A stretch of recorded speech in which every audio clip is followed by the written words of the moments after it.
El siguiente segmento tiene contenido o opinión. La entrevista en A Primera Hora. Analizamos los hechos del momento junto a sus protagonistas. 7 de la mañana con 50 minutos. Continuamos con más información y es momento de dialogar con Vanessa Freire. Ella es asambleísta del movimiento UNES. Vamos a hablar con ella sobre el juicio político a Pablo Celi. Llega tarde, le preguntamos a nuestra entrevistada. ¿Cómo está? Bienvenida, buenos días. Muy buenos días, gracias por el espacio. Un saludo a todos quienes están sintonizando este prestigioso medio Radio Majestad. Bueno, sí, hoy en la Asamblea Nacional estamos llevando ya a efecto el juicio político contra Pablo Celi. Sin duda alguna, uno de los juicios políticos más esperados por muchos ecuatorianos. Y llega tarde, claro que llega tarde, porque hace un año, Vanessa Freire, como presidenta nacional del Movimiento Compromiso Social en ese entonces, presentó ante el Tribunal Contencioso Electoral una denuncia y un pedido de destitución de Pablo Celi por hacer interferencia en la función electoral. Este proceso lo hicimos en junio del 2020 ante el Tribunal Contencioso Electoral, donde seguimos todos los pasos de admitir la denuncia, del juicio y de todos esos procesos administrativos que se dan dentro de estas causas, y en este específico la causa 02. Pero ¿qué resulta? De que se suspende este proceso cuando Pablo Celi, y me permito decirlo, mañosamente, presenta ante el Tribunal Contencioso Electoral una diligencia de competencia. El Contralor actúa en ese momento como un legitimado activo, cuando realmente es una persona afectada, y en este conflicto de competencia, el legitimado activo no podría solicitar una diligencia de competencia. Y ahí viene el silencio cómplice de la Corte Constitucional. Desde el mes de julio hasta la fecha de hoy, no se ha pronunciado con su criterio jurídico para poder el Tribunal Contencioso Electoral retomar la causa 012. Es tarde, claro que es tarde, que el Tribunal Contencioso Electoral y la Corte Constitucional a estas alturas den un pronunciamiento para poder resolver la destitución de Pablo Celi cuando ya ha pasado un año, cuando ya no está en su cargo y cuando hoy se está llevando efectivamente un juicio político en la Asamblea Nacional. Ahora, ¿a qué se debe esta demora? ¿Cómo lo leen ustedes? Lo leo como un silencio cómplice, porque cabe recalcar que nuestro movimiento político en el año 2016 obtuvo su personería jurídica mediante una resolución del Pleno del Consejo Nacional Electoral. Participamos en 3 elecciones nacionales electorales. En las elecciones nacionales del 2017, participamos en la consulta popular del 2018 y en el 2019, aquí viene el pero que le encuentran, ¿no? En el 2019, cuando el Movimiento Compromiso Social le abre las puertas a la Revolución Ciudadana y participa en esas seccionales y se convierte en la primera fuerza política del país, empezó a sufrir todas estas presiones y persecución política. Y es ahí donde en diciembre del 2019, de ese año, cuando nos convertimos en la primera fuerza política del país, la Contraloría hace un examen especial al Consejo Nacional Electoral. Y en diciembre del 2019, mediante un informe 053, le dice al Consejo Nacional Electoral que revise la situación jurídica de 4 organizaciones políticas y que se acoja a las recomendaciones. Una de las recomendaciones está revisar... Ahí hubo entonces perdone que le interrumpa, ahí entonces sí hubo esa interferencia dentro del proceso electoral. Hago este relato solo para entender la actuación en este momento del Consejo Nacional Electoral. En ese informe 053, que dice Pablo Celi que se revise la situación jurídica, el Consejo Nacional Electoral revisa los expedientes y determina el 2 de enero del 2020 que las organizaciones políticas no han incumplido con ninguna infracción para ser cancelada, por lo tanto ratifica las personerías jurídicas. No conforme con esto, la Contraloría General del Estado hace un nuevo examen de seguimiento del control de las observaciones del informe 053 y mediante informe 147 le dispone a Consejo Nacional Electoral que elimine el registro permanente a las organizaciones políticas. Y ahí está haciendo la interferencia en la función electoral. Esto lo hacen en junio del 2020, cuando ya estábamos en un calendario electoral y cuando estábamos en un periodo electoral. No puede haber interferencia en la función electoral, y con esto él viola específicamente el artículo 279, donde lo dice de que ningún funcionario extraño a la función electoral puede intervenir, por lo tanto es causal de destitución inmediata, y basado en ese artículo presentamos al Tribunal Contencioso Electoral el pedido de destitución, que hasta el día de hoy se lleva a efecto nuestra denuncia. Ahora, asambleísta, entonces, ¿de qué sirve el juicio político? Bueno, el juicio político sirve de mucho. El juicio político que se está llevando en la Asamblea, primero, hay muchos elementos por los cuales se lo está llevando un juicio político a Pablo Celis.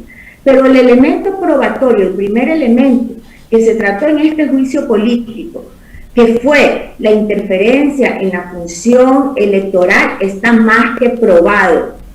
Y nos llena de satisfacción saber que tuvimos la razón y que después de un año muchas autoridades, comentaristas, articulistas, juristas, reconocen que efectivamente Pablo Celis ha hecho interferencia en la función electoral, lo cual ya es un elemento probatorio reconocido para que el juicio político sea totalmente efectivo. Ahora, ¿ustedes no temen que este tema del juicio político saque de alguna manera los trapos sucios de varios políticos, tanto cercanos a UNES como opositores a su movimiento? Mire, nosotros no estamos en contra de que se investigue lo que se tenga que investigar. Es más, siempre lo hemos manifestado. Lo que nosotros necesitamos en el país, y hablo como ecuatoriana, como ciudadana, es que tengamos una seguridad jurídica. Es que la justicia ya pueda actuar sin presiones políticas y sin estar inclinada a un lado o a otro lado. Necesitamos parar la corrupción, necesitamos cortar la corrupción de raíz. Eso es lo que la mayoría de los ecuatorianos quieren en estos juicios políticos, no solo el de Pablo Celis, sino los juicios políticos que se vengan, que podamos llevar desde la Asamblea Nacional para darle una respuesta a los ecuatorianos. La finalidad es que se cumplan con las leyes y se pueda transparentar todas las cuentas del Estado, porque las cuentas del Estado es de nosotros los ecuatorianos. A través de los juicios políticos buscamos eso, transparentar la verdad, y solicitamos además que la justicia no esté parcializada, que sea totalmente parcial para poder tener una seguridad jurídica en nuestro país. Ahora, también quisiera preguntarle, asambleísta, usted de qué criterio le merecen las declaraciones de Carlos Pareja Yannuzeli sobre la organización delictiva. Él señaló directamente al expresidente Rafael Correa. Mire, todos pueden hablar desde cualquier cárcel, desde cualquier casa, desde cualquier espacio, pero prueben lo que están diciendo. A eso nos referimos cuando decimos necesitamos una transparencia, necesitamos la verdad. ¿Usted no le cree a Carlos Pareja Yannuzeli, asambleísta? Pero ¿cómo vamos a creer declaraciones de una persona que ha sido acusada por corrupción? Él tiene que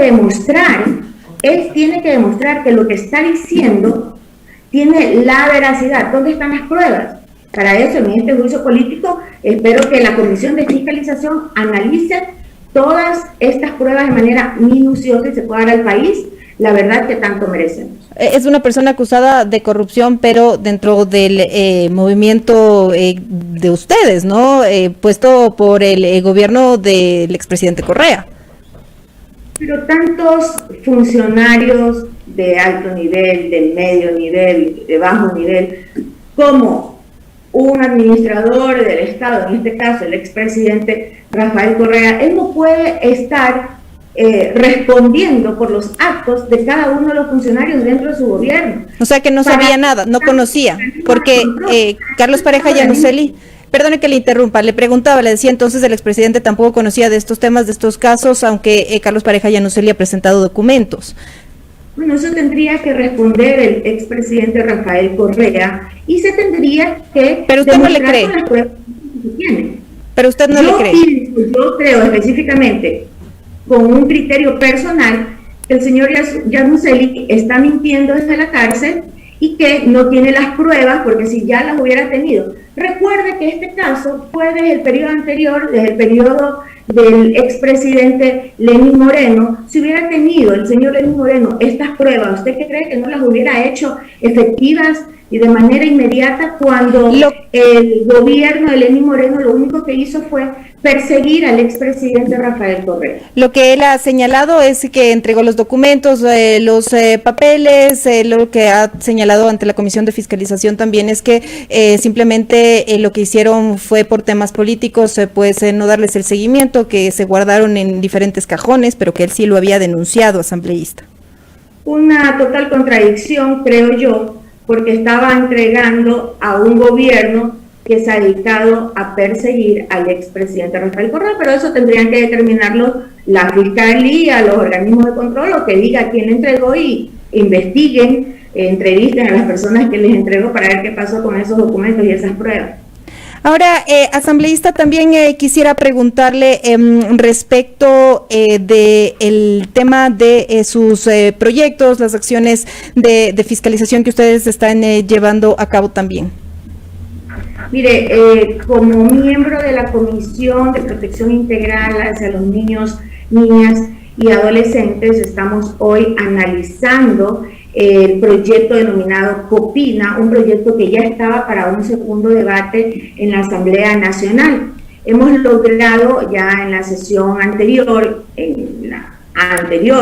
de que este proyecto regrese a nuestra comisión para poder implementar las mesas de trabajo técnicas articuladas con cada una de las autoridades que tengan que ver con el sector de la niñez y poderle brindar a nuestra sociedad un proyecto que realmente entregue esa tranquilidad a la sociedad y se pueda dar una protección integral a todos los niños, niñas y adolescentes. Asambleísta, en otros temas también quisiera preguntarle respecto de uno de los colegas suyos, coidearios del movimiento UNES, que fue acusado de violencia de género, fue acusado por su pareja de violento, de golpearla. ¿Cuál es la posición que ustedes tienen como movimiento?